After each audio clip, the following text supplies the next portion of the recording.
Hey there, fellow foodies. Today, we're going to dive into the world of sourdough bread making.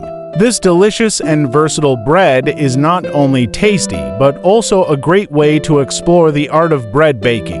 To start, you'll need 1 1/3 cups of warm water, which should be around 90 F. Add 1 1/2 tablespoons of olive oil, 3 cups of bread flour, and 2 teaspoons of table salt. Mix everything together until you have a smooth and elastic dough. Now, it's time to let your dough rise.